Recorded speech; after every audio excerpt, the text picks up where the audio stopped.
On a raw April morning in 1863, in the trampled dooryard of a defaulted farm outside Harmon's Crossing, Missouri, Docia Ledbetter counted $8 into the sheriff's open palm for a seized, rusted sorghum-cane mill that not one other soul in Corliss County would raise a hand to bid on. The instant Sheriff Wicktanner's own flat palm came down against the corner of a plank table, standing in for a proper gavel, and pronounced the lot settled, the whole dooryard broke into open laughter, and Royce Hatcher, who ran the finest cane mill left standing anywhere in the county, 4 miles off where the road crossed Bittern Creek, laughed loudest and longest of anyone in it, calling out to the whole yard that Docia Ledbetter had just paid hard silver money for $8 worth of scrap iron and rust. "I'd have hauled that wreck off free of charge and called it a kindness, Mrs. Ledbetter, and saved you the 8, he added, grinning around at the men nearest him for their appreciation. A few of the men laughed harder at that than the joke strictly earned, the way men do when the laughing itself is the point, and the joke is only the excuse for it. One of them, a heavy-set farmer named Otho Brand, who worked bottomland 2 farms over, wiped his eyes with the back of one hand and told the man beside him that he hadn't seen anything that funny since a Ledbetter goat got loose in the Baptist churchyard the summer before last, which wasn't even a story about Docia at all, only about her late husband's family, but truth had never been a requirement for a story that traveled well in Corliss County. The mill itself had done little on the face of it to earn anyone's confidence. It had stood exposed through 2 winters at the edge of a cornfield nobody claimed anymore, its 3 iron rollers gone the deep, scaled orange black of a stove left out in the weather, its long wooden sweep arm rotted clean through at the collar where a mule had once been hitched to walk it in slow circles from dawn past dark, the whole frame canted sideways as though it had given up standing straight sometime during the second winter and never troubled itself to try again. Tanner had read the lot off a scrap of paper without much interest in his voice only minutes before. Seized property of the Redding place, 1 cane mill, condition as found, no warranty given or implied, and had not so much as glanced up when Docia's hand went into the air at the opening number. $8 I have it, he'd said, blinking down at her the way a man blinks at a number that has arrived early to a fight nobody expected it to show up for. "Do I hear higher?" Nobody had. Nobody had opened a mouth at 50 cents either. And the silence that followed her $8 had carried the particular weight of a silence that isn't waiting on a bid so much as waiting to see what a fool does with herself next. She had been standing at that rail since well before the sheriff's wagon ever pulled into the yard, having risen at 4 that morning to finish the milking, feed the hens, and walk the 1.5 miles into Harmon's Crossing rather than spare the milk cow's stablemate a morning's rest he badly needed. And she had used the long walk in the cold dark the way she used most of her mornings that spring, running the same handful of numbers over and over until they wore smooth as creek stones in her mind. $13, folded twice inside her apron pocket. $34.60 still owed on Eli's old note. A quarter-empty molasses keg she had watched Corbin Teague tip and shake 3 weeks before, apologizing for a shipment that hadn't come and might not come again before winter. She had not walked into that dooryard planning to buy a cane mill. She had walked in looking for whatever cheap, useful, unglamorous thing a bankrupted farm might throw off, a coil of good rope, a sound hoe, a barrel with its staves still tight. The kind of small mercies a poor widow learned to watch for at any sale within walking distance of her own gate. Docia had heard worse said about her in gentler tones across 2 years of widowing a hillside farm on her own, and she had learned that answering a man like Hatcher in front of an audience only fed the performance he was already giving. She signed the scrap of paper Tanner slid across the plank table, folded it once, and put it inside her apron pocket next to the $5 she had left in the world, and then she walked to where the mill sat tipped on its ruined frame at the yard's edge and put both hands flat against the nearest roller, feeling the cold, pitted iron under her palms while the laughter went on behind her without her in it. Near the back of the yard, close by a heaped wagon of the Redding family's abandoned kitchenware, chipped crockery, a bent skillet, a child's outgrown boots nobody had bothered to lot separately either, Docia caught sight of the reason that mill had gone to auction at all. Warren Redding had farmed that ground for 9 years before the note against it finally came due faster than his corn crop could keep pace with, and he and his wife and their 3 children had left for the Kansas road 2 weeks before the sale, taking what the wagon could carry and leaving the rest to be weighed, priced, and laughed over by neighbors who would go home that evening to suppers. The Reddings no longer had a table to eat at. Docia did not know the Reddings well, but she understood, standing there with her hand on a stranger's abandoned mill, exactly what kind of arithmetic put a family on a westbound road in April. And she understood that the $8 in the sheriff's pocket that morning represented, to somebody, the very last object standing between a debt and a life. She thought of the Reddings again that evening, sitting alone at her own kitchen table with a cold supper she hadn't much appetite for, and found herself, not for the first time since Eli's death, grateful in a complicated way for the particular shape of her own hardship, a farm still standing, a note still payable, a mill now sitting rusted in her own dooryard rather than someone else's. She had married into this ground the way a person marries into most things, without any clear sense of what it would eventually ask of her. And she had buried a husband on the rise above the spring house 2 Januaries back, with considerably less warning than the Reddings had been given. A fever that took him in 11 days from a man splitting fence rails to a man who could no longer sit up in bed to eat the broth she spooned him. He had asked her, in one of the last clear afternoons before the fever took his mind along with his strength, whether she thought she could manage the place alone if it came to that, and she had told him yes, the way a wife tells a dying husband what he needs to hear rather than what she privately believes, and had spent every day since proving the answer true, mostly out of stubbornness, rather than any confidence she'd actually felt saying it. What none of them understood, watching a widow walk a wreck of rusted iron out of that dooryard behind a borrowed ox cart, was that Docia had spent the better part of an hour on her knees in the mud beside those rollers before she had ever raised her hand at 50 cents and had found, in the exact place every other person in that yard saw only ruin. The one fact that mattered to her arithmetic. The rollers themselves, however filthy, however seized fast with rust in their journals, were not cracked, not sprung. Not broken clean through the way a mill was broken when it was truly worthless.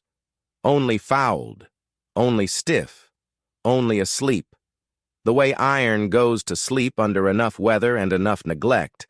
and a mill that was only asleep was a very different thing from a mill that was dead, if a person happened to know a blacksmith patient enough to wake one. If you enjoy a story where a number that sounds like a joke turns out, months later, to be the truest thing anybody said that whole spring, stay with me through this one to the end.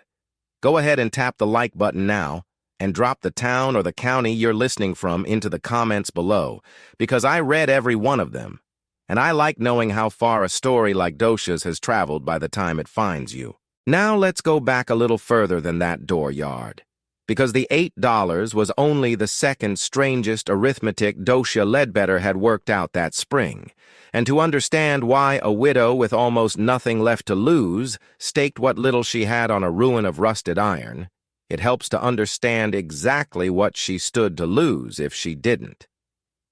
Docia was 3 and 30 that April, and she had been running 11 acres of creek-bottom ground above Bittern Creek entirely on her own for going on 2 years, since a winter fever had taken her husband Eli in the second week of a hard January and left her with a farm, a milk cow, a scatter of hens, and a debt at Corbin Teague's Mercantile that Eli had never once discussed with her in any detail while he was alive to be asked about it. She had married Eli Ledbetter 9 years before, a river freighter's son who had spent 6 years hauling goods along the Missouri and the lower Mississippi before he came home with enough saved wages to buy 11 acres of good bottom soil and 40 more of scrub timber climbing the ridge behind it. More ground than a young couple with no hired help could properly work at first, and considerably less than Eli had always meant to turn it into. He was a quiet, careful man who counted a fence post twice before he set it, and never once in 9 years of marriage raised his voice at her about money, which she had come to understand only after he died was less a virtue than a habit of keeping the hardest numbers to himself rather than sharing the weight of them. The note had come in the autumn before the fever took him, $110 borrowed against the following year's corn crop to buy seed and a second milk cow, ground he meant to clear on the ridge the moment the new cow's calf was weaned and could be sold to cover the difference. The second cow had gone dry within the year and been sold at a loss the following spring, the calf with her. And what remained of the note after 2 years of Docia paying down what she could from egg money and a little wool money and whatever the bottomland corn brought at harvest was $34.60,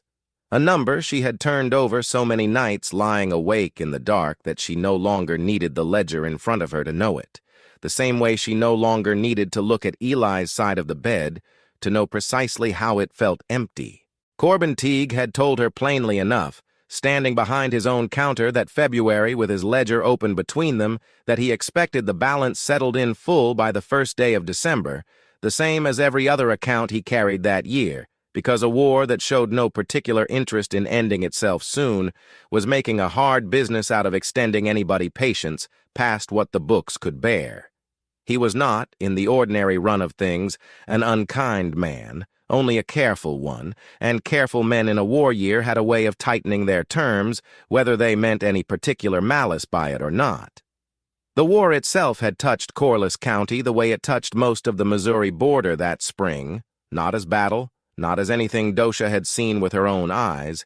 but as an absence that widened a little more every month on Teague's shelves, and a price that climbed a little higher every time she asked after something she had once bought without thinking twice about the cost. Cane sugar had come up the river from Louisiana plantations for as long as anyone in Corliss County could remember buying it, barrels of it and hogsheads of dark plantation molasses. Besides, hauled up from the Gulf trade through St. Louis and out along the wagon roads to every county store within reach of a freight line. The war had cut that river trade to a trickle, and then to almost nothing at all. The Mississippi itself contested and closed in long stretches, the Gulf ports blockaded, and what sugar and molasses still made it through arrived scarce and dear, sold in Teague's store now by the pound and the pint where it had once sold by the barrel and the keg. 2 of the county's own men had gone off with the armies the autumn before, a fact everyone in Harmon's Crossing spoke of only sideways, in the flat, careful way a border county spoke of a war that had split families 2 counties over, without ever quite landing a battle inside their own fence lines. And what that absence meant for Docia, sitting at her own kitchen table each evening, was fewer hands to hire, even if she'd had the coin to hire them, and a county market with less to trade and higher prices for the little that moved through it. Parmelia Rook's own younger brother had gone off with a Missouri regiment that same autumn, and Docia had sat with her twice that winter over cups of chicory coffee, while Parmelia read aloud the 2 brief letters that had reached her since, letters that said almost nothing beyond that he was well and the food was poor, the way soldiers' letters tended to say almost nothing at all about anything a family actually wanted to know. It was the closest the war had come to Docia's own dooryard, a brother's careful handwriting and a woman's worry passed between 2 kitchen tables, and it had taught her, if nothing else, that a county could feel a war's weight in 100 small domestic ways without a single battle ever crossing its own fence lines. She had stood at Teague's counter 3 weeks before the sheriff's sale and watched him tip his last molasses keg, listened to it slosh at barely a quarter full, and tell her honestly that he did not know when the next shipment would come, or what it would cost him when it did, or what he would have to charge to make the freight worth carrying at all.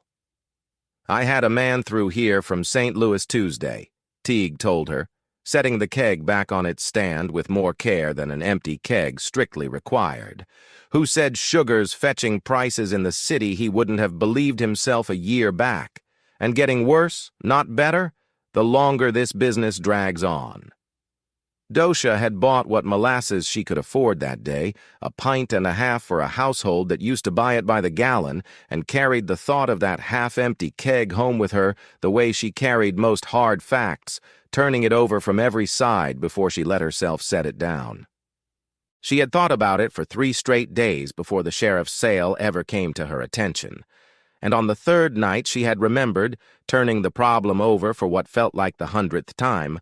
a dooryard patch of tall, reedy cane she had seen 4 years running on old Jubal Reese's place at the far end of the county. Cane he grew each summer on a scrap of ground no bigger than a good kitchen garden, and boiled down each fall into enough dark syrup to sweeten his own table through the winter, a crop most of the county had half forgotten existed because nobody had ever thought to grow it for more than a single household's needs. Sweet sorghum, the seed catalogs called it, or Chinese sugar cane, seed of it scattered around the country a decade before by the government's own agricultural office as an experiment more than a crop, taken up in dooryard patches here and there by families who wanted a sweetener that didn't depend on a riverboat ever reaching St. Louis. She had turned over other possibilities before she ever settled her mind on cane.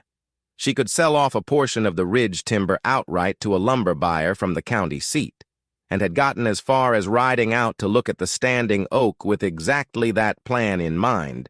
before deciding the price a buyer would offer that year, with half the county's men gone and demand for building timber soft, would barely cover what the note required and leave her with 40 fewer acres and nothing growing back for a generation.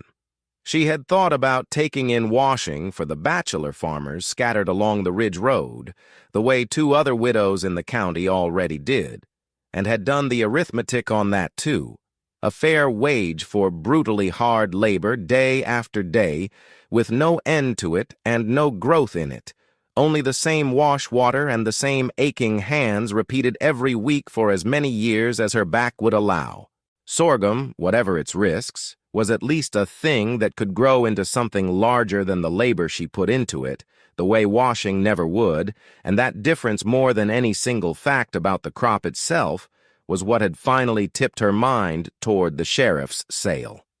It was not, that 3rd night, a plan.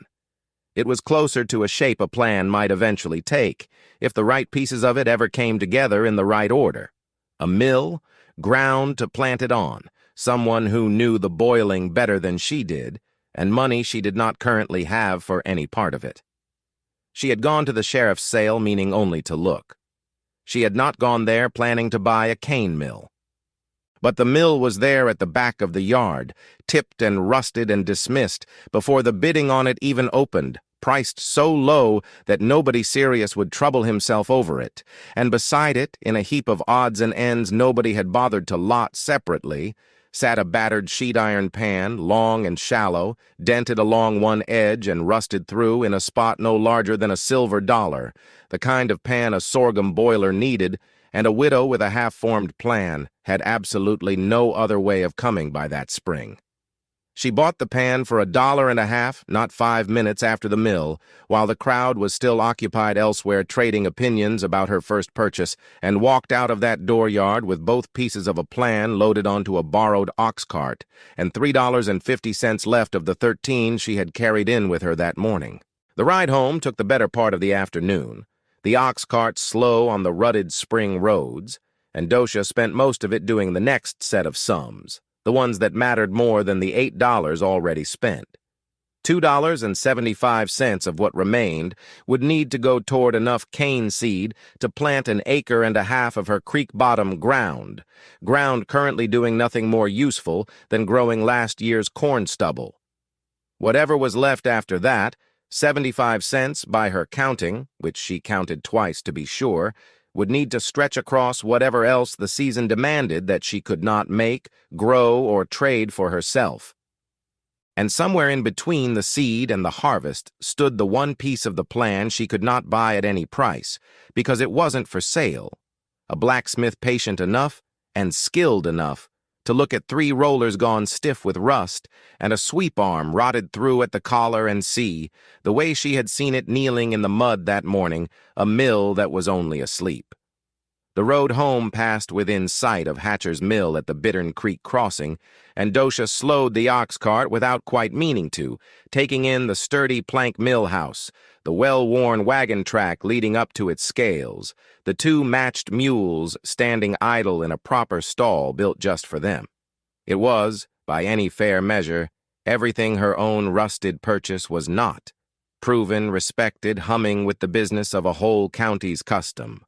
She did not begrudge Hatcher the mill he had inherited rather than built. She only noted, the way she noted most things that mattered to her arithmetic, that a mill 4 miles off and already comfortable in its own success had very little reason to trouble itself over a widow's acre and a half of unproven cane, and that the distance between his comfort and her uncertainty was, in its own way, exactly the kind of gap a person with almost nothing to lose could sometimes turn to her advantage.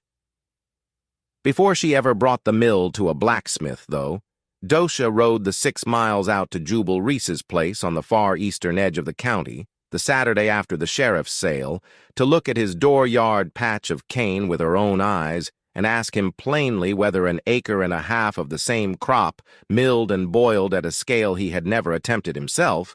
was a sound plan or a fool's errand dressed up as one. Jubal was somewhere past 60, a widower of many years who kept a small, tidy homestead, mostly to himself, and had a reputation in the county, where he had one at all, as a man who knew a great many small, useful things and volunteered almost none of them unless asked directly. He walked her out to his cane patch without much preamble, a 1/4 acre of tall green stalks already knee-high that April, and let her look it over at her own pace before he said anything. "You want to know if it's worth the ground," he said finally, when she had finished walking the rows. "It is, if you mean to work for it.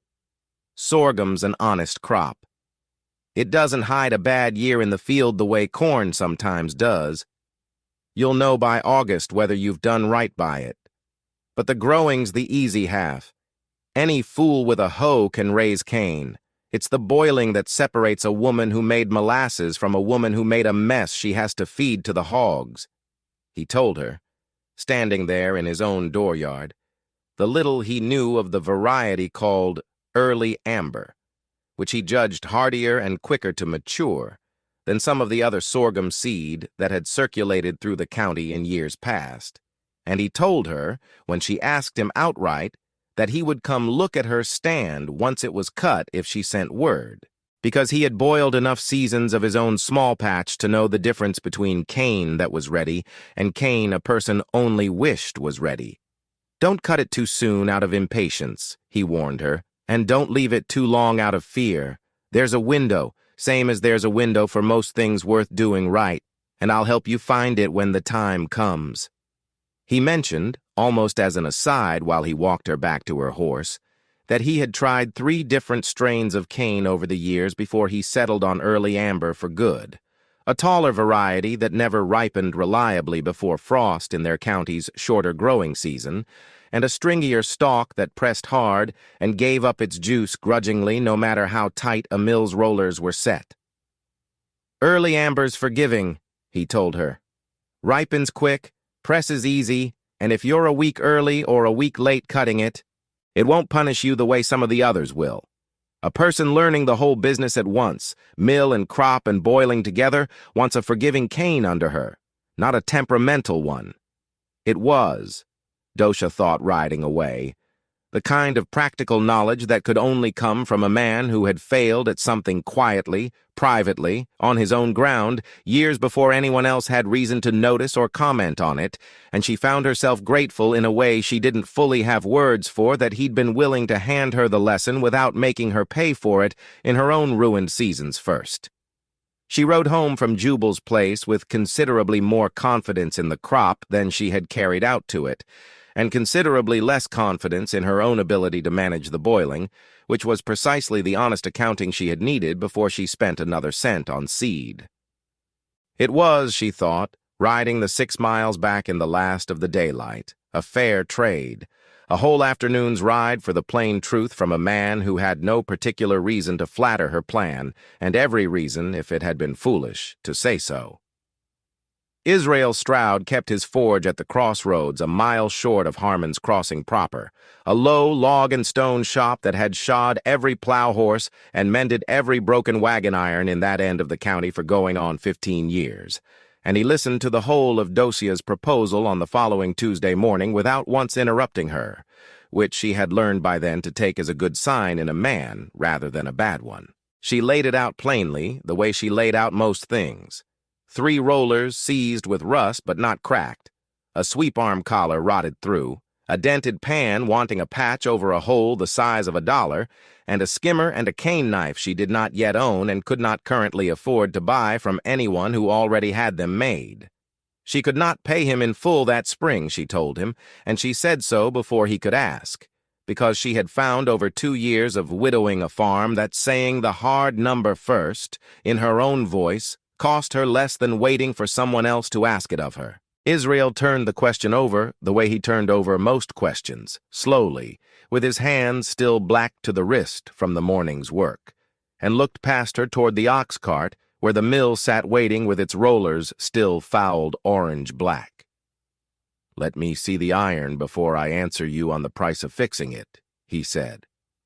And that was the whole of his response for the better part of 20 minutes, during which he walked around the mill twice, ran a thumbnail along each roller's journal, tested the play in the gearing with 2 fingers, and pronounced, finally, that whoever had cast those rollers 30 years before had known their business, because good iron did not crack under rust, only under abuse, and this iron had been neglected, not abused, which in his line of work was the difference between a dead thing and a sleeping one. "On shares, then," Docia said, before he had finished setting his own terms. "If that suits you better than waiting on cash I don't have."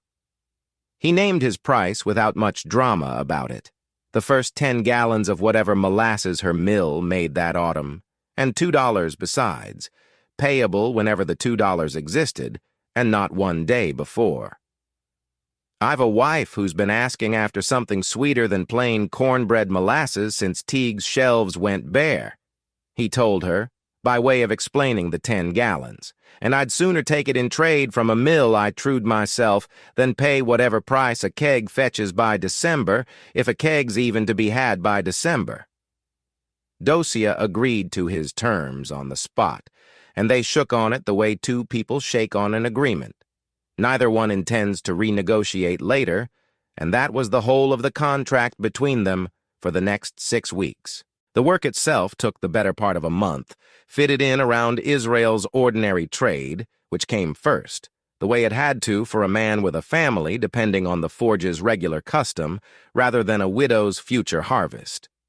He drew the rollers down one at a time, working a heated iron rod and a wire brush and a can of tallow into each seized journal until the rust gave way and the roller turned free again under a man's own hand, slow at first, and then, as the weeks went on, smooth enough that Docia could spin the top roller herself with 2 fingers and feel nothing but the honest weight of good iron moving the way it was built to move. He showed her one afternoon when she came to check the work's progress exactly how the gearing carried the sweep arm's slow circle up into the top roller's turning,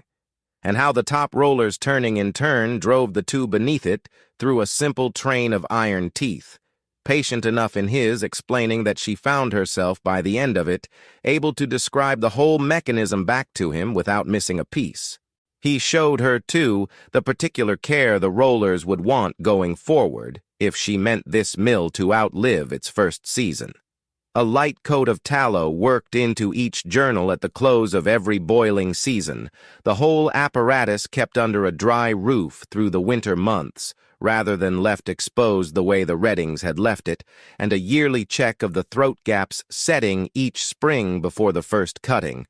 since even good iron would drift a little out of true under a full season's hard use. The reason that mill went to auction for $8, he told her, not unkindly, wasn't bad iron. It was 2 winters of a man who stopped caring for it before he ever stopped owning it. Iron forgives neglect for a season, maybe 2 if the neglect isn't cruel. It doesn't forgive it forever. Docia wrote the whole of his instruction down in the ledger that evening, under its own heading, the same as she'd written down Jubal's warning about cutting cane before frost, because she had come to understand across that long spring that the difference between a business that lasted and a business that didn't very often came down to exactly this kind of unglamorous patient maintenance nobody thought to mention until a blacksmith with 15 years of watching iron fail said it out loud. He set the throat gap between the first pair of rollers with a feeler gauge he made himself for the purpose, narrow enough to crush a green cane stalk flat and pull every drop of juice a first pass could take from it, and set the second gap wider for the crushed stalks to pass through a second time against an offset roller and give up what the first pass had left behind. Most everything worth extracting from a stalk of cane comes out in the first pass, he explained. But not everything, and the difference between a mill that presses a stalk once and a mill that presses it twice can run to a fifth again as much juice off the same acre, which I'd guess matters a good deal to a woman counting on every gallon. He cut a new sweep arm from seasoned white oak to replace the rotted one, fitted a new iron collar where a horse or a mule would be harnessed to walk the long circle that turned the gearing, and forged in the last week of the work a long-handled skimmer with a shallow perforated bowl and a cane knife with a heavy curved blade, both of them plain, unlovely, entirely functional, the kind of tools a working blacksmith made for a working farm rather than for show. He patched the sheet iron pan last, riveting a scrap of matching iron over the dollar-sized hole and running a bead of solder along the seam, and tested it himself by filling it with creek water and watching for a full hour to be sure it held. It held. "That'll boil clean through a season if you don't scorch it," he told her, handing the pan back with the particular satisfaction of a craftsman who has made a ruined thing sound again. "And if you do scorch it, that's a lesson in your boiling, not a fault in my patch." Before she loaded the mill for home, he had her turn the whole apparatus through a dry test with a length of green cornstalk borrowed from a neighbor's early planting, just to prove the rollers would catch and crush and carry a stalk clean through both passes the way they were meant to, and when the flattened stalk came out the far side in one clean pass after another, Israel allowed himself something close to a smile. "There," he said. "Now go grow something worth putting through it." Docia thanked him, loaded the mill and the pan and the new tools onto the same borrowed ox cart, and drove the whole of it home in the last week of May with 3 iron rollers that turned true under her own hand, and a debt of 10 gallons and $2 that felt, for the first time since the sheriff's sale, like an obligation she might actually be able to meet.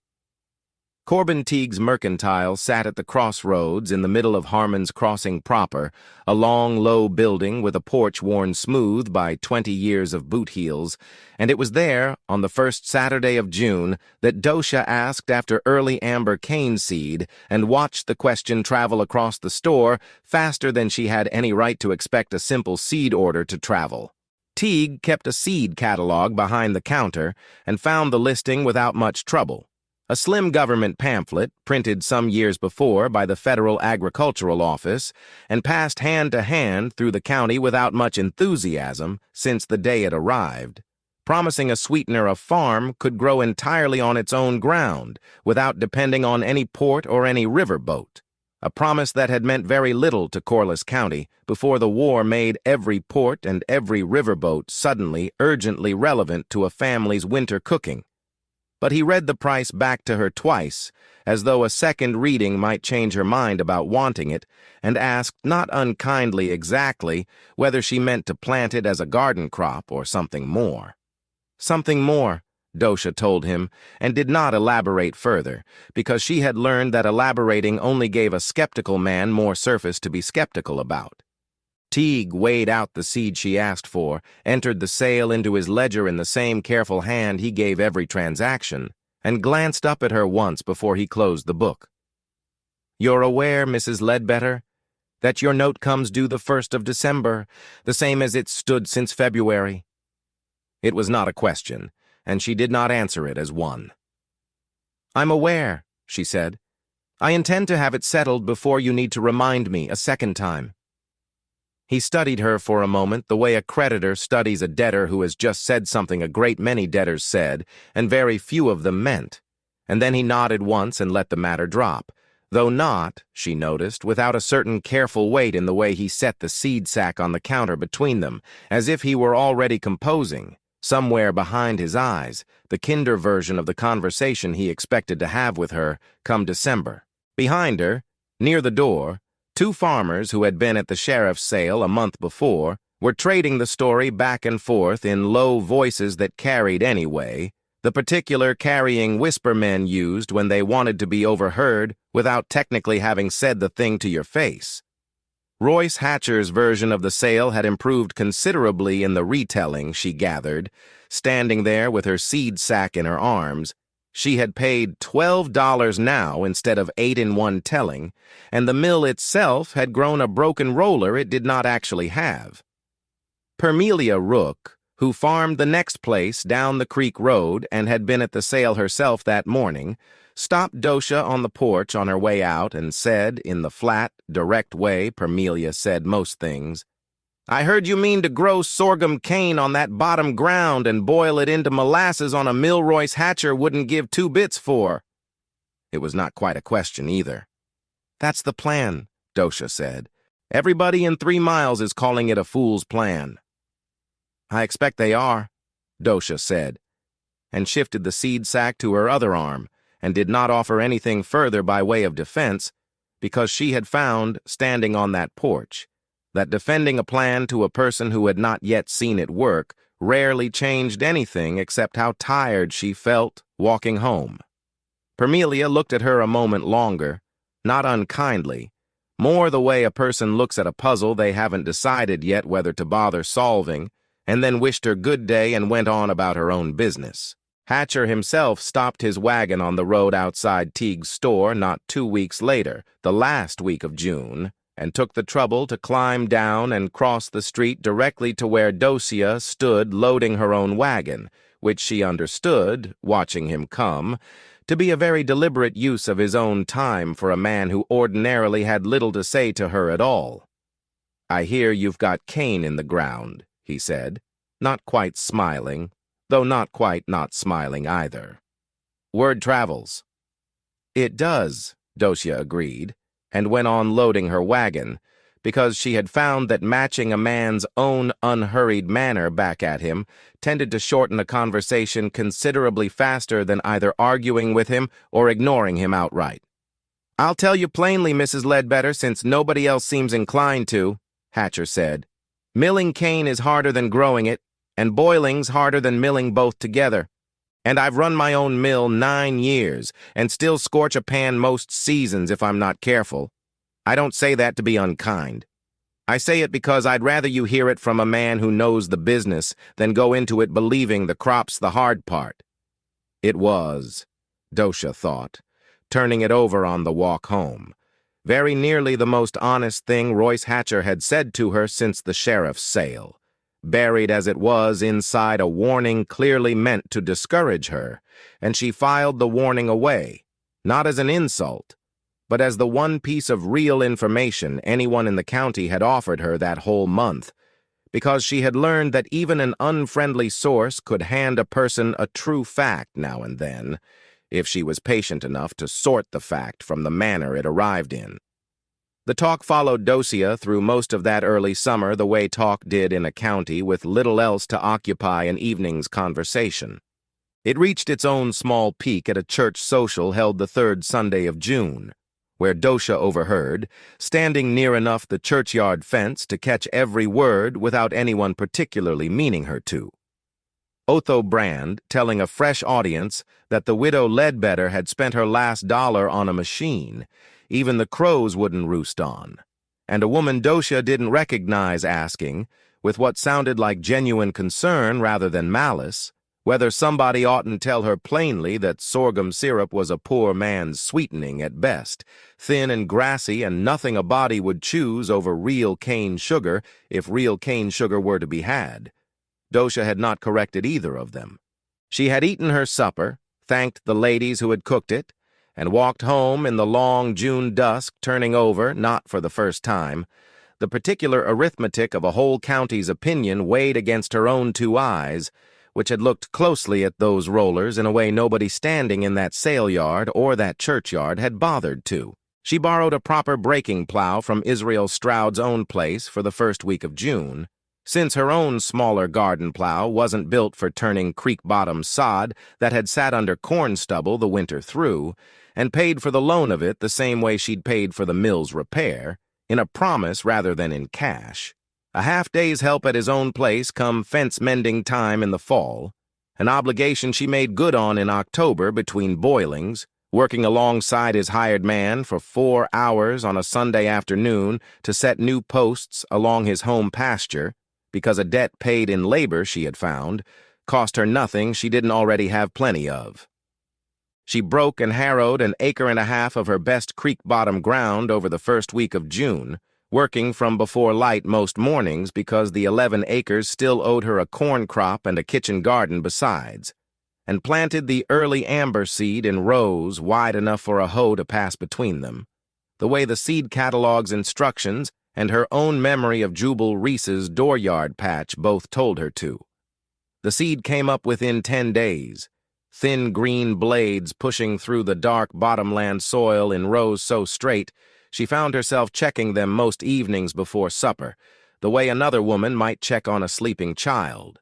And by the middle of June, the whole acre and a half stood a foot high and green and entirely unremarkable to look at, indistinguishable at a glance from any ordinary stand of young corn. The growing months that followed asked less drama of her than the planting or the harvest ever would, but they asked steadiness, which she had learned over 2 years of widowing a farm, was very often the harder thing to give. She hoed the rows clean of pigweed and cocklebur through the worst of the July heat, thinned the stand where it had come up too thick, and watched the sky through 3 dry weeks in mid-July with the particular anxious attention of a woman who had staked nearly everything she owned on a crop she had never grown before,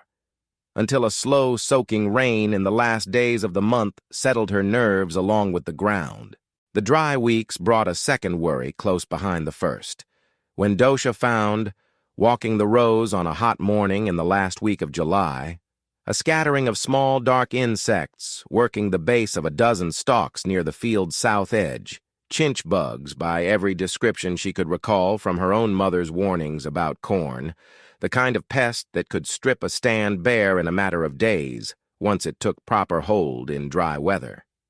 She spent 2 full days on her knees along the affected rows, working coal oil and water into the soil at the base of every infested stalk the way she'd heard a neighbor describe treating a corn patch some years before, pulling and burning the 6 or 7 stalks too far gone to save, and watched the rest of the field with a closer and more anxious attention than she'd given it since the seed first broke ground. The infestation never spread past that first south corner, whether from her own quick treatment or simply from the rain that followed a few days later, and she counted the loss. 7 stalks, a morning and an afternoon's labor, and 2 days of a fear she didn't share with anyone,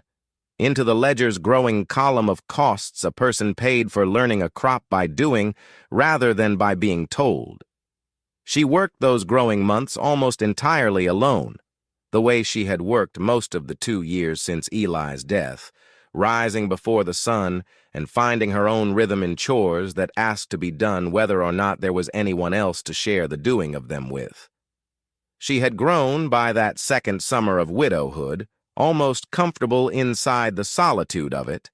though comfortable was not quite the right word for a feeling that still caught her unexpectedly some evenings, sitting down to a supper set for one at a table Eli had built for a family they'd meant to grow into. The cane, at least, gave the solitude a shape it hadn't had before, a reason to walk the rows each evening, a private particular thing to watch grow that belonged entirely to her own 2 hands, and she found herself talking to the stand sometimes in the long July evenings the way another woman might talk to a milk cow or a favorite hen, not from any confusion about whether Cain could hear her, but simply because the words wanted saying to something, and the field was there and it was hers.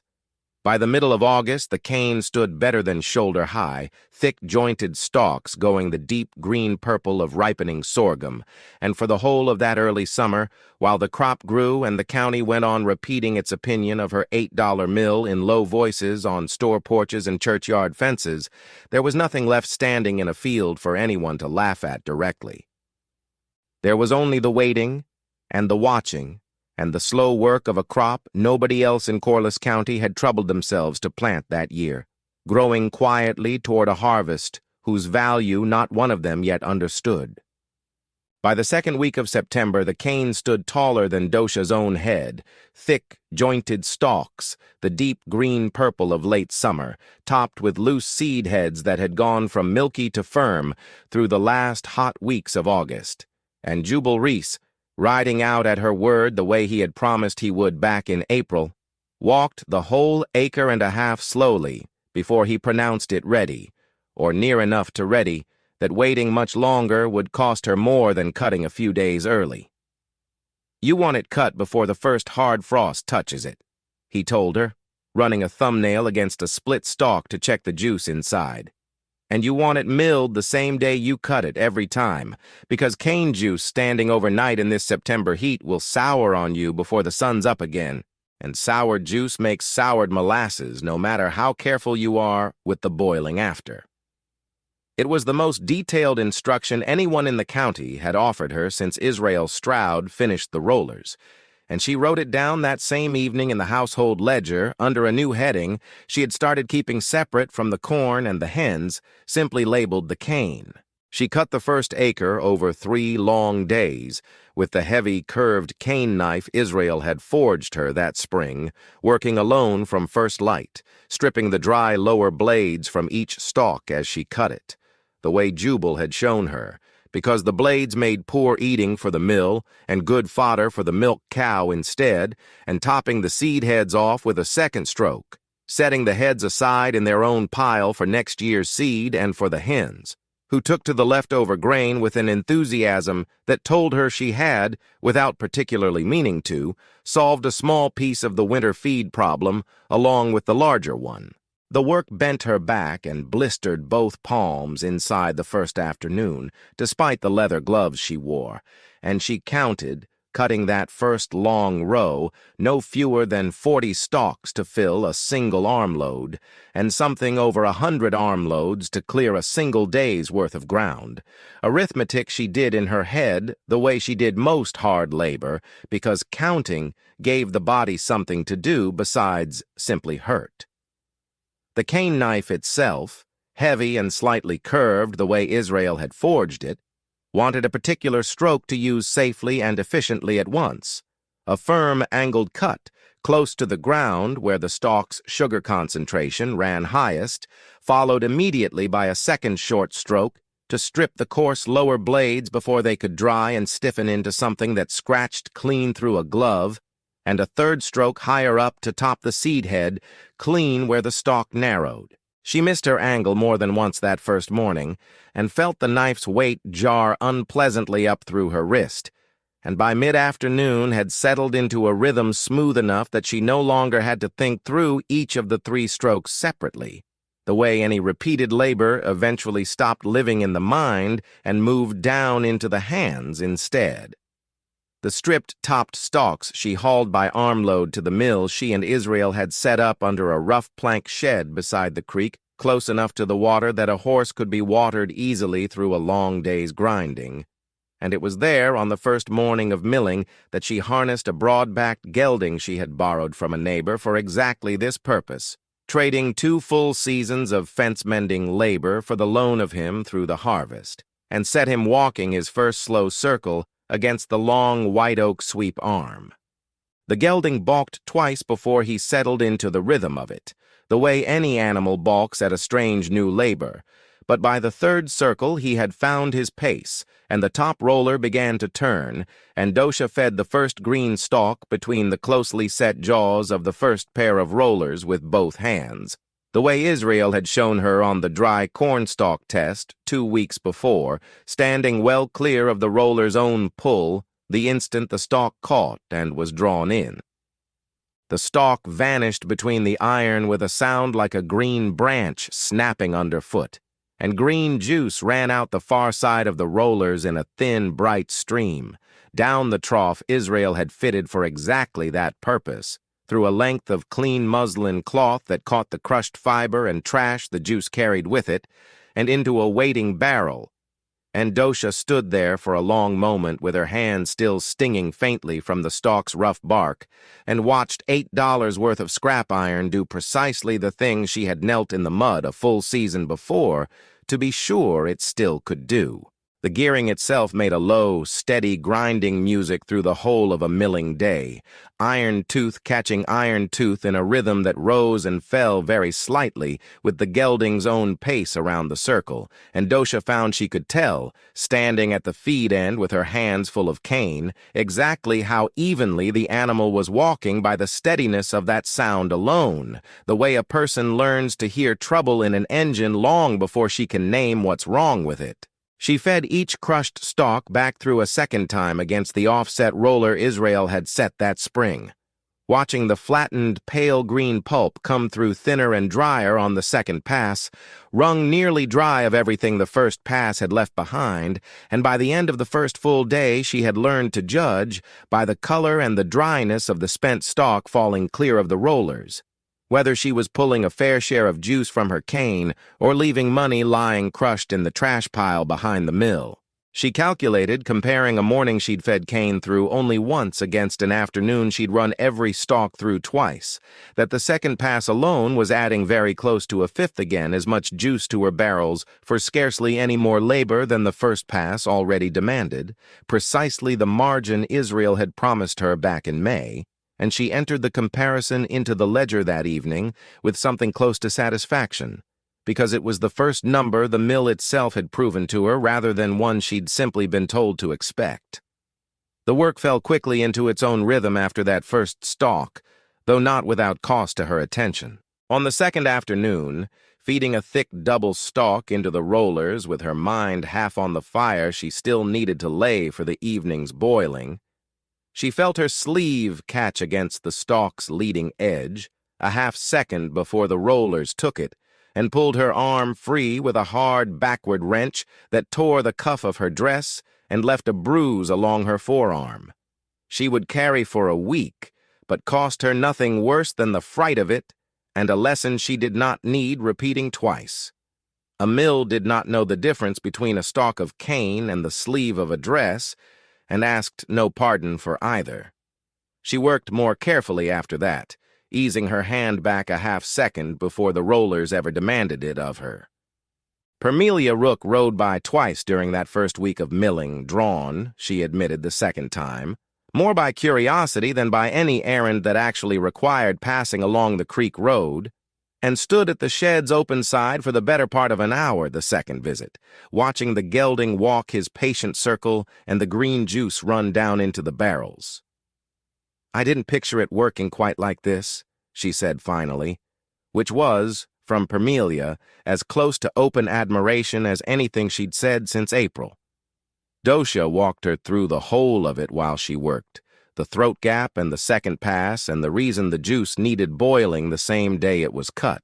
less because Parmelia had asked for the lesson than because saying the process out loud, plainly, to somebody willing to actually listen was its own small pleasure after a spring and summer of explaining herself mostly to people who had already decided not to believe her. By sundown of the second day, she had milled the better part of her own acre and a half and collected some 430 gallons of raw green cane juice across a dozen barrels lined up under the plank shed, sweet-smelling and faintly grassy, nothing yet like the dark-finished molasses she had spent all spring and summer working toward, and every barrel of it, she understood from Jubal Reese's warning, needed to be over a fire and boiling down before the next sunrise, or the whole 2 days' labor would sour in the barrels and be worth nothing to anyone but the hog trough.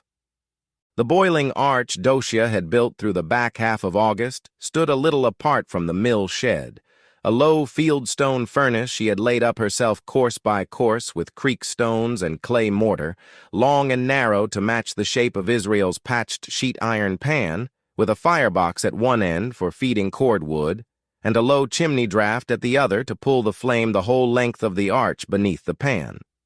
She had built it slowly across 4 separate evenings after the day's other work was done, hauling stone from the creek bed by wheelbarrow and mixing clay mortar by lantern light,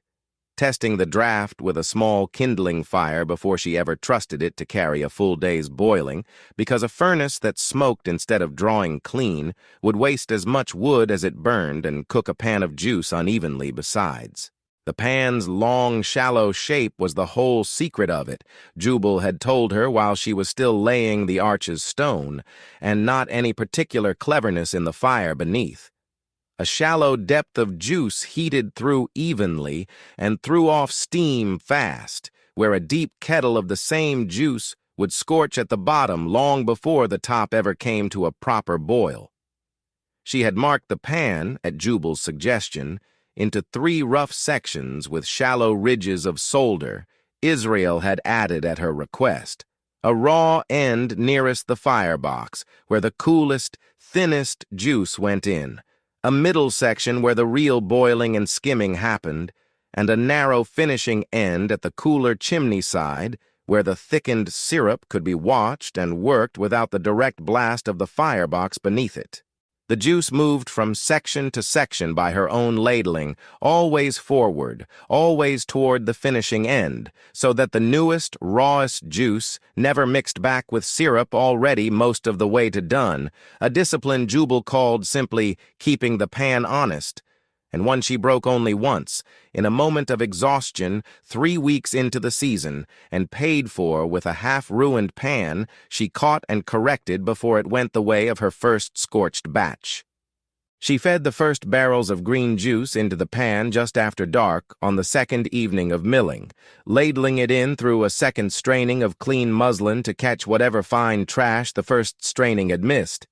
and built her fire the way Jubal Reese had shown her on a visit 2 weeks before. Steady, even, fed often in small sticks rather than banked high in a few large ones, because an even fire under a shallow pan mattered more to good molasses, he had told her, than almost anything else in the whole long process. A hot fire and a patient fire aren't the same fire, he had said, standing beside her own cold arch back in August, while he walked her through the theory of it before she ever had juice to test the theory on. You want the second kind. The first kind will scorch you a fortune before you've learned to smell it coming. The juice came to a boil within the half hour, and with the boil came the first skimmings. A pale greenish scum that rose steadily to the surface as the raw juice heated, plant wax and fine trash and impurities. The 2 strainings hadn't caught, and Docia worked the long-handled skimmer Israel had forged her back and forth across the pan's surface in slow, steady passes, drawing the scum toward one end and lifting it clear before it could boil back down into the juice and darken the finished flavor. The skimmings themselves she never wasted, tipping them each evening into a covered barrel by the shed door that the hens and, later in the season, a neighbor's hogs taken on for a few weeks' fattening, worked through eagerly. One more small thread of the operation that returned something for nothing, rather than losing it to the ground. The work demanded a particular kind of attention she had not fully appreciated until she was standing over that pan at 10 o'clock at night, with her apron damp from steam and her eyes stinging faintly from the wood smoke.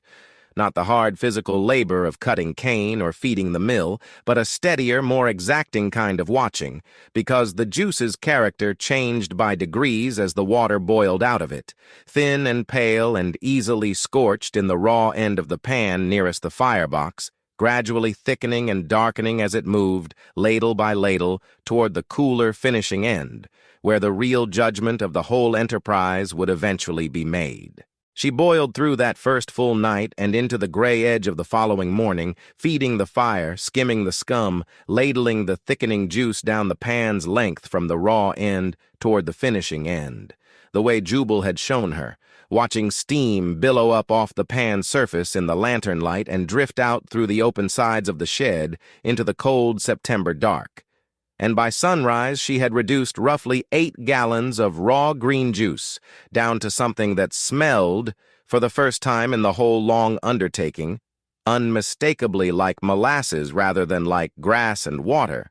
A warm, faintly caramel sweetness rising up through the wood smoke that made the whole night's labor feel, for a few minutes at least, like something other than an enormous and expensive gamble. Her back ached from 12 straight hours bent over a low pan. Her hands had gone raw at the knuckles from the skimmer's handle, and she had never in 2 years of widowing a farm felt quite so certain, standing there in the gray dawn light, that a thing she had begun was actually going to work.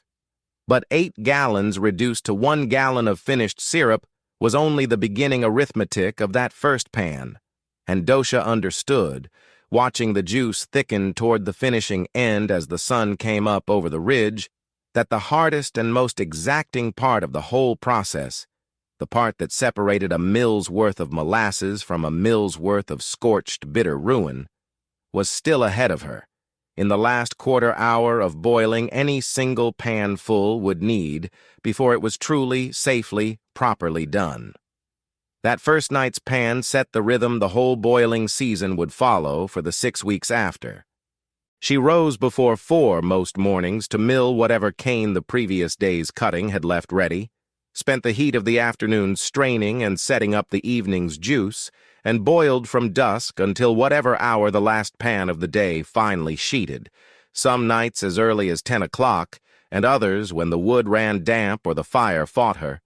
Past 2 in the morning, sleeping in short stretches on a cot she'd moved out to the shed rather than lose the half-hour's walk back to the house between pans. She lost track, somewhere in the 3rd week, of how many separate pans she had boiled and pulled and strained, and kept the true count instead in the ledger, the only place that mattered, where each pan's gallons and each pan's hour were entered the same night it came off the fire,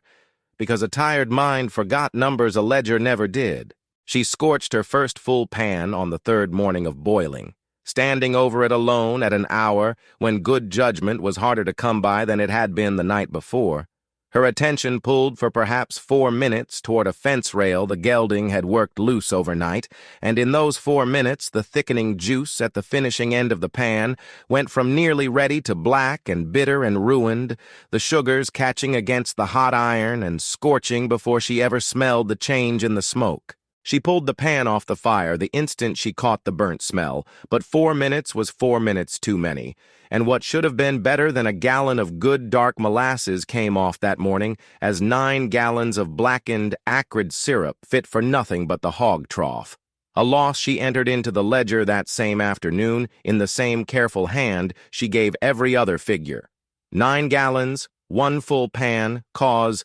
fire tended past the point of safe attention, value at the season's likely price, very near $5, gone. She sat a long while beside the cooled, blackened pan that afternoon before she found the will to scrub it clean, doing the harder arithmetic that had nothing to do with dollars. 3 months of labor, an acre and a half of cane cut and hauled and milled, a debt to a blacksmith, and a debt to a storekeeper both still standing, and a county's worth of doubt she had spent the whole spring and summer trying to prove wrong, all of it resting on her ability to manage a fire she had, that very morning, failed to manage.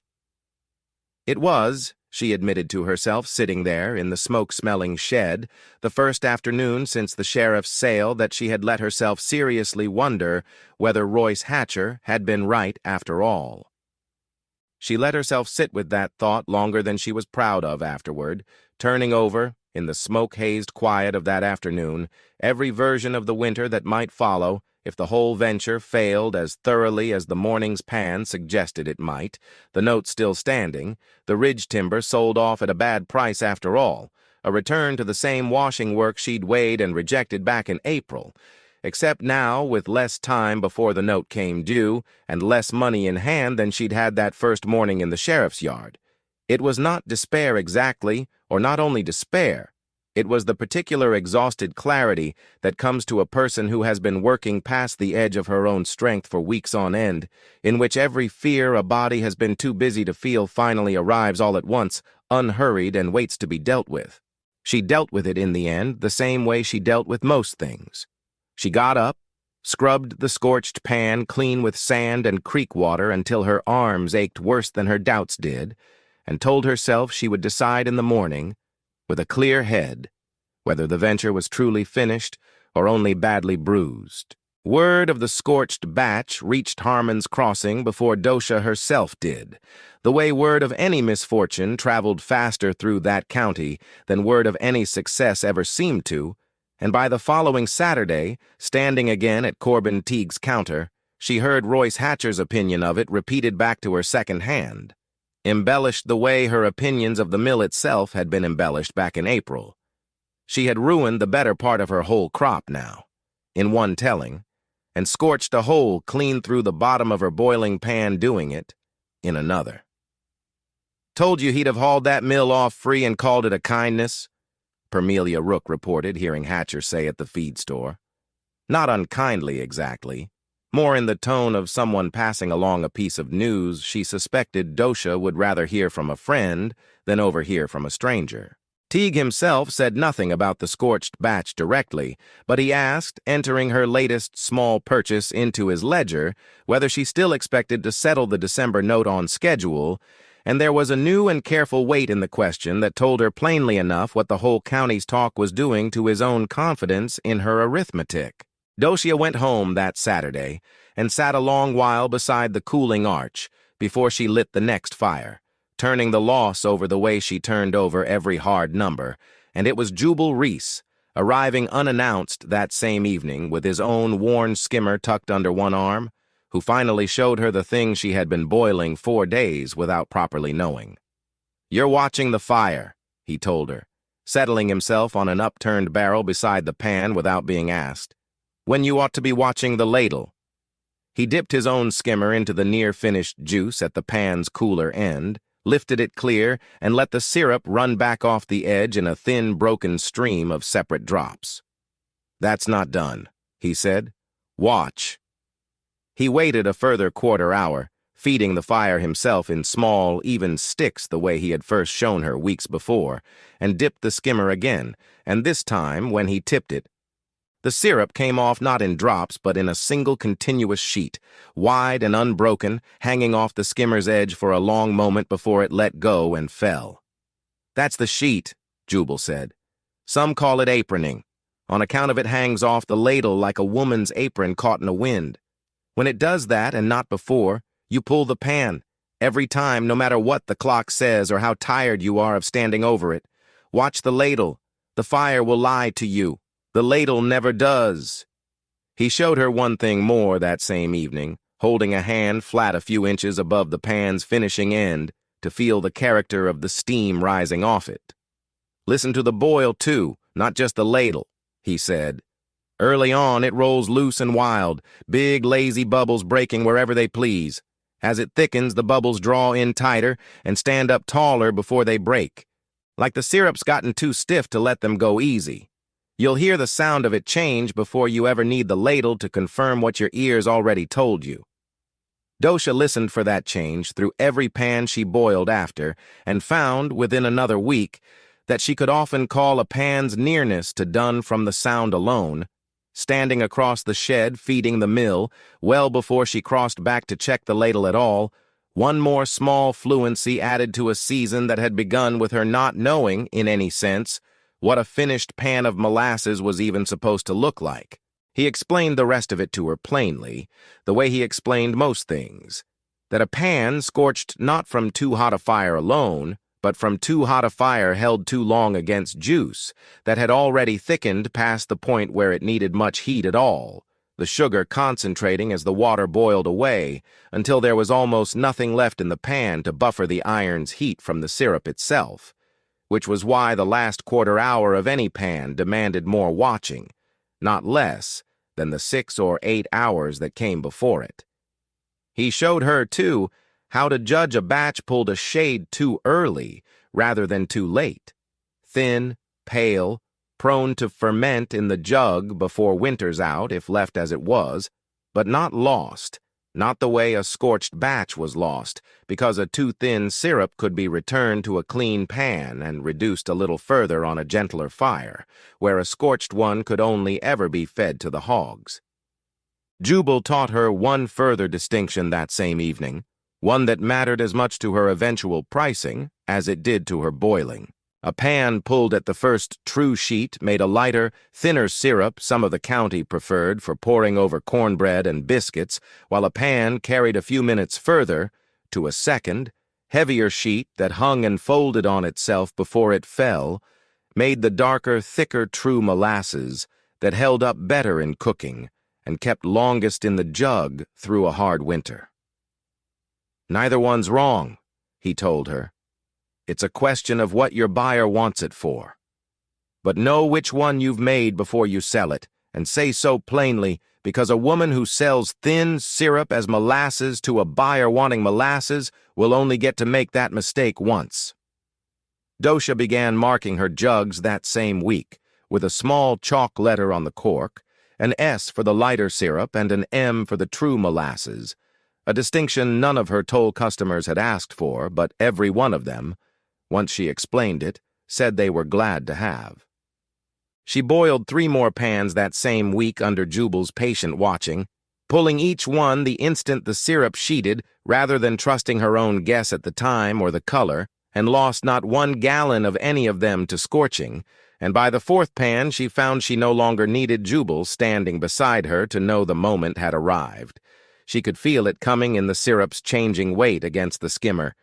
in the particular deepening of the smell rising off the pan, in the sheet itself hanging for that one long, unbroken second before it let go. The way a person eventually stops counting a familiar road's landmarks and simply knows, in her hands and not her head,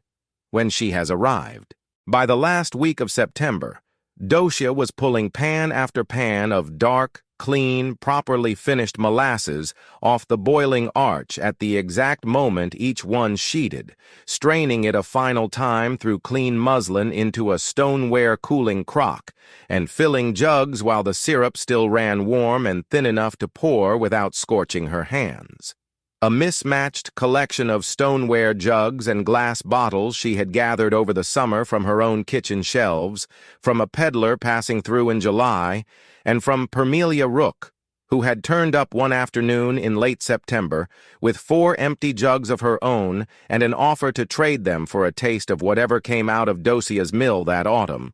A trade Docia accepted without hesitation because a jug she did not have to buy was worth exactly as much to her ledger as one she did, and because she had noticed, taking the jugs from Permelia's hands, that her neighbor's flat, direct manner that day carried considerably less doubt in it than it had back in June. The color surprised her the first time she held a filled jug up to the afternoon light, not the near black of the scorched batch and not the pale amber of underboiled syrup either, but a deep, glowing red gold, closer to the color of old varnished pine than to anything she had pictured beforehand.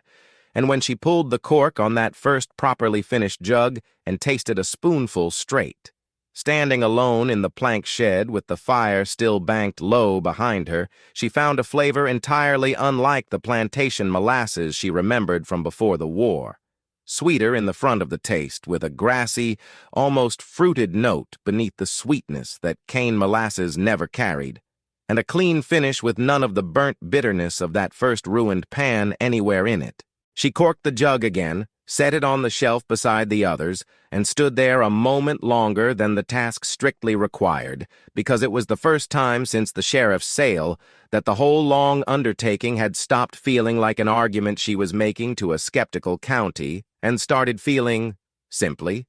like a fact. The shed itself had taken on, by that last week of September, a smell she would come to associate with the whole of that autumn for years afterward. Wood smoke and warm caramel and the faint green sweetness of crushed cane all layered together under the plank roof.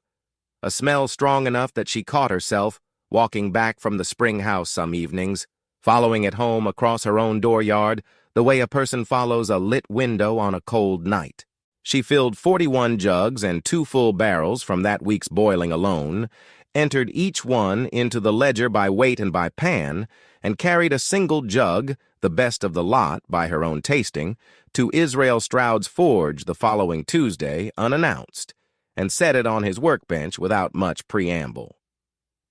"The first 10 gallons I owe you," she told him. "Start with that one,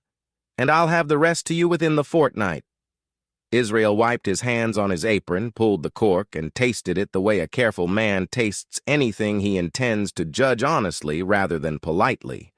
and was quiet long enough that Docia found herself, despite 2 years of learning not to need anyone's approval for her own arithmetic, waiting on his verdict the way she had waited on very little else that whole long season. "My wife's been asking after something sweeter than plain cornbread molasses for the table since Teague's shelves went bare," he said finally, corking the jug again and setting it carefully on a shelf behind him, out of reach of the forge's daily grime. "Tell her she can stop asking." She carried a second jug that same week out to Jubal Reese's place, unasked, and left it on his porch step with a note that said only, "The sheet found me." "Thank you." He never mentioned the jug to her directly, not that autumn or any autumn after, but the following spring, when she rode out to ask his opinion on doubling her acreage, she noticed the jug's cork sitting on his mantel, kept rather than thrown out, which was, from a man as sparing with his words as Jubal Reese, very nearly a speech. Word of a jug of real molasses circulating through Harmon's Crossing that had not come up the river from Louisiana traveled considerably faster, Docia noticed, than word of a scorched pan ever had. And by the second week of October she had her first toll customer standing in her dooryard before she had properly finished breakfast. A widower named Reuben Poe from 3 farms down the creek road, with a wagon load of his own sweet sorghum-cane he had planted that spring on a hunch, and no mill of his own to press it with, asking whether she would toll it the same way Corliss County's grain mills tolled corn and wheat. She quoted him the custom she had already settled on months before, the same custom Jubal Reese told her every cane mill he had ever known ran by. She would mill and boil his cane alongside her own and keep 1 gallon in every 4 of whatever it yielded as her toll, the farmer hauling the other 3 home in his own jugs and barrels. Poe agreed without much haggling, because a mill 4 miles off at Hatcher's place, charging a higher toll and running weeks behind on account of half the county's demand suddenly falling on one operation, was not, that October, a particularly attractive alternative to a mill standing empty in his own neighbor's dooryard. Poe was the first of 11 different farms that brought cane to Docia's mill before the season's boiling finally ended in early November. A widow named Sula Kemp from up the Ridge Road arrived the following week with barely a quarter acre's worth stacked in a handcart, apologizing for the small size of it until Docia told her plainly that a quarter acre tolled at 1 gallon in 4 was worth exactly as much attention as a full acre, proportion fair, and Sula came back twice more that season on her own account, once for a second small cutting, and once, near the end of October, simply to buy 2 jugs outright because her own patch hadn't yielded enough for the whole winter's cooking. An old farmer named Beal Croft, who had told anyone who'd listened back in June that he wouldn't feed sorghum molasses to a hog, let alone spread it on his own table, brought a wagon load of cane to her gate the 3rd week of October with considerably less to say about the matter than he'd had in June, and paid his toll, and took his 3 gallons in 4 home without further comment, which Docia understood, from a man like Beal Croft, to be as close to an apology as she was ever likely to receive. She told each farm's cane on the same 1 in 4 terms, kept careful account in the ledger of every gallon that passed through her pan on toll rather than on her own account, and found, by the last week of October, that her toll share alone, off 11 different farms' worth of cane, had added better than 130 gallons to her own reserve without costing her a single stalk of seed or a single day's planting. She priced her own molasses, The portion she sold outright rather than told. On a sliding scale she worked out carefully in the ledger rather than simply charging whatever the market would bear. 40 cents the gallon through the first weeks of October, when the shortage was still more rumor than fact for most kitchens, rising by 5-cent steps as Teague's shelves emptied further and the county's need grew plainer, but never above 75 cents, a ceiling she held to even when two different farmers offered her more than that in the second week of November, because she had decided, sitting with the ledger one long evening, that a mill which gouged its own neighbors in a hard year wasn't building anything worth having by the time the hard year finally passed. Docia happened to be standing at Teague's counter the third week of October when a farm wife from the far side of the county,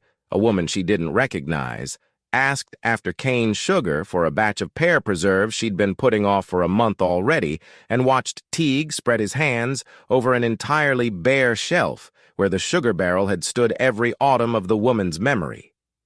"Nearest sugar I know of is a full day's ride to the county seat," Teague told her, "and I couldn't promise you a fair price on it even there, not this month." The woman left without buying anything, her basket still empty, and it was into the silence she left behind her that Teague turned to the small stock of Docia's molasses jugs he had begun keeping on a shelf near the counter and said, loud enough for the two remaining customers to hear, that a body could do a great deal worse this year than a jug of Ledbetter molasses at any price he was likely to name for it. $1 the gallon, and I'm not making a cent extra on it myself, Teague told Docia later that same visit, standing at his own counter with an unopened crate of dry goods behind him that had cost him, by his own account, nearly twice what the same crate would have cost the autumn before the war began. "Freight's the whole of it. A wagon can't run the blockade any easier than a boat can." The demand strained Docia's own capacity faster than she had planned for. By the last week of October, she was boiling from before dawn until well past dark most days, and hired, for the first time since Eli's death, outside help. A 14-year-old boy named Lonnie Ivy from the next farm over, paid 50 cents a day to feed the mill and tend the fire's wood supply while she managed the pan and the ledger both. A wage she entered into the accounts as carefully as every dollar that came in, because a business that couldn't afford its own labor, she had decided somewhere in the middle of that exhausting stretch, wasn't a business worth calling one. Lonnie took to the mill work faster than Docia expected of a boy his age, though he came close, in his second week, to losing 3 fingers the same careless way she'd nearly lost her sleeve back in September, reaching to clear a jammed stalk without waiting for the sweep arm to stop its circle. And it was only Docia's own sharp shout across the shed and the boy's quick reflexive snatch of his hand backward that kept the mistake from costing him anything worse than a fright and a tongue-lashing he did not soon forget. She made him repeat the mill's safety rule back to her 3 times before she let him near the feed end again. Hands clear until the roller's turn was finished, every single time, no matter how small the delay felt against the day's work still waiting. And he never came that close to the rollers again the whole of that autumn, which she counted, entering his wages into the ledger each Saturday as 50 cents a day very well spent. The first hard frost of that autumn came on the last night of October, silvering the stubble in the cut cane field and telling her plainly that the growing season, at least, was finished for good. And it was the very next morning, a Tuesday cold enough that her own breath fogged white in the lantern light before dawn, that she counted 4 wagons already waiting along her fence when she came out to start the fire. Farmers who had left their own places well before light to be first in a line that had, by then, become simply expected rather than remarkable. By the second week of November, the line held steady most mornings at 3 or 4 wagons, sometimes stretching to 6 on a Saturday, when farmers from further out timed their trip to town around a stop at her gate as well, and Docia kept a running tally of wagons served each day in the ledger's margin, the way another woman might have kept account of anything else worth being proud of. By the first week of November, Docia's dooryard had begun to see something that no one in Corliss County, Least of all Docia herself, the previous April, would have predicted from an $8 mill nobody had wanted to bid on. A steady line, most mornings, of wagons waiting along her fence. Farmers come either to toll their own cane or to buy outright from the reserve of her own molasses, steadily filling the shelves along the back wall of the plank shed, and among the faces in that line, standing beside his own wagon on a cold gray Tuesday morning with his hat in his hands and considerably less to say than he had said back in April, was Royce Hatcher himself. Hatcher did not offer an explanation for standing in her dooryard that Tuesday morning, and Docia did not ask him for one because the explanation was standing behind him in the shape of his own idle mill 4 miles off at Bittern Creek, a mill that charged a toll of 1 gallon in 3 rather than 1 in 4, and had, by every account reaching her that autumn, fallen 3 full weeks behind on its own waiting list, once half the county's cane came due for milling at once. "I've 8 bushels of cane wants pressing," he said finally, when it became plain she was not going to raise the subject for him. "And I'm told you're running the fairest toll left in the county and the shortest wait." He did not apologize for the scrap iron remark, and Docia did not require him to. She weighed his cane the same as she weighed every farmer's, quoted him the same 1 in 4 toll she quoted everyone else, and entered his name into the ledger in the same careful hand she gave every other line in it, because a ledger she had found did not much care what a man had once said in a sheriff's sale dooryard, only what he owed and what he was owed in return.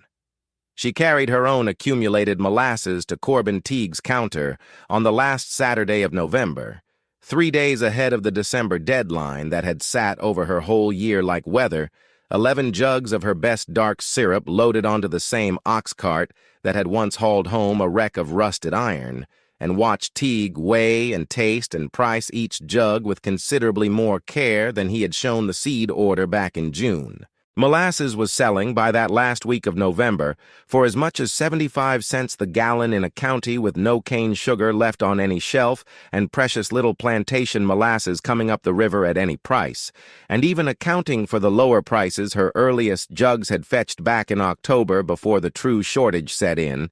Docia's season tally, her own cane, her toll share off 11 neighboring farms, sold across 2 full months to a county that had run out of any other way to sweeten a winter's worth of cooking, came to $194.30, a figure she had entered into the ledger the night before and checked twice, the way she checked every number that mattered.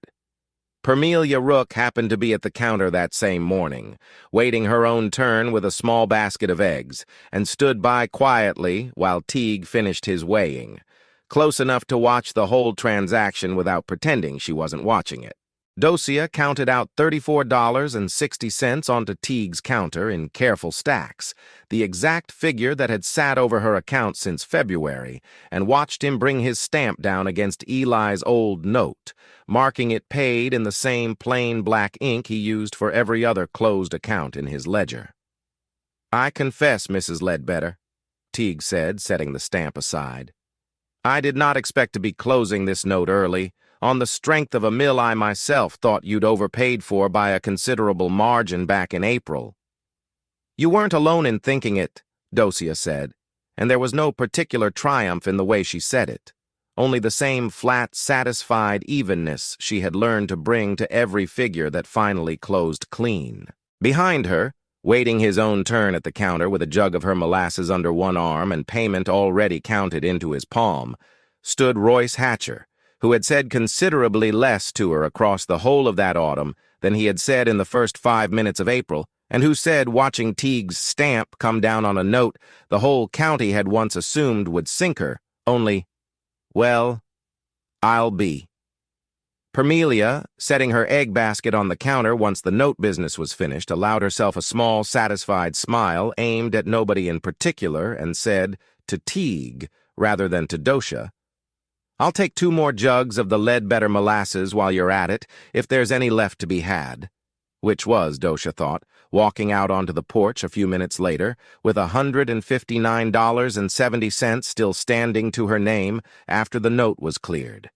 as fine a piece of vindication as any speech Parmelia could have made instead. She thought, walking out onto that porch, of riding out to Jubal Reese's place the following week with a full share of the season's best molasses, not the single grateful jug she'd left on his porch step back in September,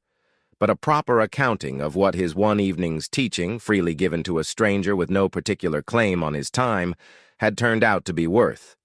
He would refuse to hear it put in exactly those terms, she suspected, the same close-mouthed way he'd refused to make a speech out of keeping her cork on his mantle. She meant to bring it to him anyway. By the second week of December, with the last of the season's boiling finished and the ledger's final figures entered and checked,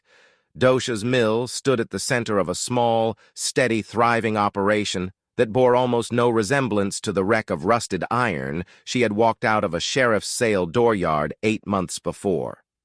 The plank shed had grown a second lean-to along one side for jug storage, built from lumber she had paid for outright rather than borrowed or bartered.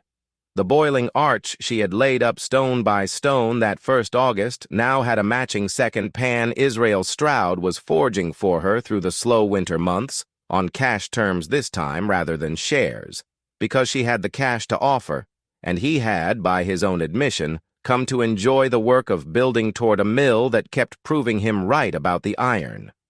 Royce Hatcher himself came by twice more before the year was out, once to toll a second small cutting he'd apparently found time to plant that same summer without telling anyone, and once, in the week before Christmas, simply to ask whether she'd consider selling him a length of the same white oak sweep-arm design Israel had built her, since his own had finally given out after 9 hard years, and he'd decided, he told her without much ceremony about it, that there was no particular shame in copying a design that worked better than the one he'd been running.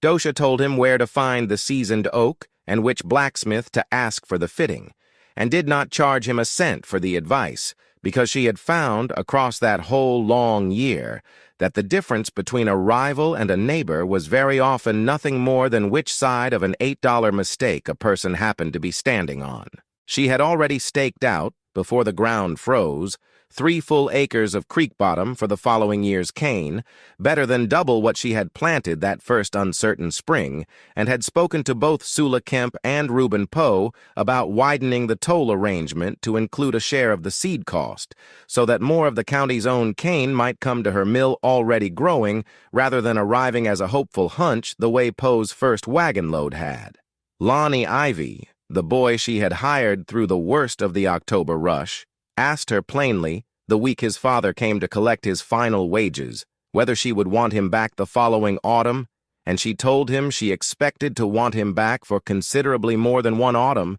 if the next few years went anything like she now believed they would. On a clear gold evening near the solstice, with the last low sun laying long shadows across the creek-bottom ground, where next year's cane acreage was already staked and waiting, the mill sat quiet under its shed roof, rollers gleaming faintly where the day's last cane had passed through them. Smoke still rose thin and steady from the banked coals of the boiling arch even at rest, and the long rows of filled jugs along the shed's back wall caught the low sun in 100 small red-gold points of light, and somewhere behind her the borrowed gelding, hers now outright, in fact, since she'd bought him from his owner in November with the season's first real surplus, rather than return him to another year of fence-mending debt, cropped quietly at the last of the autumn grass along the fence line, entirely unbothered, the way he had been unbothered by everything else that whole remarkable year. Docia walked the whole small yard slowly before supper, the way she had once told Israel she intended to, checking every corner of an operation that had, in 8 months, gone from a joke told at her expense in a crowded dooryard to the one working sorghum mill within a day's wagon ride that every kitchen in Corliss County now depended on for its sweetening. She sat down that same evening at the kitchen table with the household ledger open in front of her, the way she had sat down most evenings that whole long year, and looked back over 8 months of entries by lamplight, $8 for a mill nobody wanted, $1.50 for a pan, $2.75 for seed, 10 gallons and $2 owed and long since paid to a blacksmith who had seen iron worth saving, where an entire county saw only rust, 9 gallons and very near $5 lost to a single scorched pan she had never once repeated. 130 gallons of toll, gathered off 11 neighboring farms, 50 cents a day paid out through October, to a boy who had earned every cent of it, and a season's final tally that had settled Eli's old debt 3 days ahead of its deadline and left $159.70 standing to her name besides. None of it, she understood clearly enough by that December evening, had come from luck, or from any particular cleverness beyond the plain willingness to kneel in the mud of a sheriff's sale dooryard and look closely at a thing everyone else had already decided wasn't worth the looking. It had come from arithmetic, and from a blacksmith's patience, and from an old man's willingness to teach a widow to read a ladle instead of a clock, and from the plain, unglamorous daily labor of tending a fire that would scorch a season's fortune in 4 careless minutes if she let it. On the table beside the open ledger sat 3 jugs of her finished molasses, dark red gold in the lamplight, a small stack of coins she had not yet carried to the bank box in town, and a single stripped stalk of early amber cane she had kept back from the last cutting, dry now and hollow, the way a season's first proof of concept always ends up somewhere on a table long after the season itself has moved on to the next one. She was 33 years old, a widow with 11 acres of bottomland, 40 acres of ridge timber, and a mill the whole county had once called scrap iron, standing at the center of a business that would, if the coming spring went anything like she expected it to, need 2 pans and a second mule before the next boiling season was through. She had already begun sketching, on a scrap of paper tucked into the back of the ledger, a rough plan for a second boiling shed built properly from the start, rather than grown piecemeal the way the first one had been, and had spoken, if only in passing so far, with Sula Kemp about whether Sula's own eldest daughter might want steady work the following autumn, the way Lonnie Ivy had wanted it this one. None of it was decided.